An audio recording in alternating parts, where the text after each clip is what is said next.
For most of us, these bizarre, otherworldly shapes are strangely beautiful. But the world's best aging researchers see something entirely different. They see the answer to possibly the most important and complex question of all time. Dr. Sinclair, as I look here, I'm seeing very cute little colored cubes. Well, these little cubes are actually the protein in our bodies that we believe controls the aging process.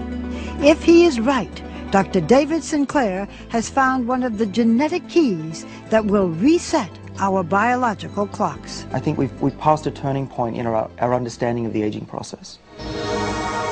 How did he discover these proteins? This looks like a barcode, but it's really a map of our genome, the blueprint for human life stored in every cell in our bodies.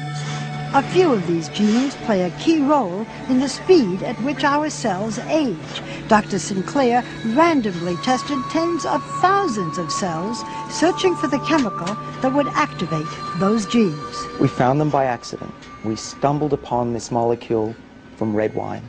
And when I looked on the computer, what is this resveratrol, and found that it was in red wine, I almost fell off my chair. Because, of course, we all have heard that red wine is good for you. Just so happens I have red wine. To your health.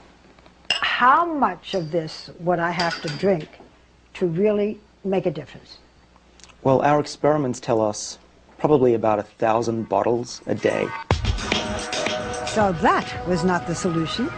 Dr. Sinclair then went back to the lab and found a way to make resveratrol 1,000 times more potent. So what does it do in the body?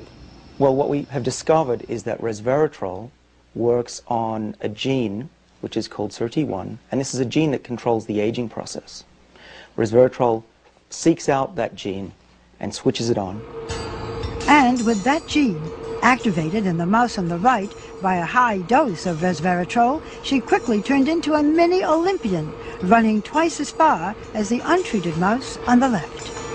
And they were eating a high-fat diet, a fatty diet, and they lived just as long as a lean, healthy mouse, which means that they didn't get heart disease, cancer, even osteoporosis, and they lived 30% longer. Can you do this in humans? We have the same exact gene, and we think that resveratrol could have similar benefits in people. Realizing the blockbuster potential for his new pill, Sinclair teamed up with biotech entrepreneur Chris Westphal, together raising more than $100 million for further research. And we think that we can increase healthy lifespan. So if you're in your 80s, you'll be behaving as if you were in your 50s.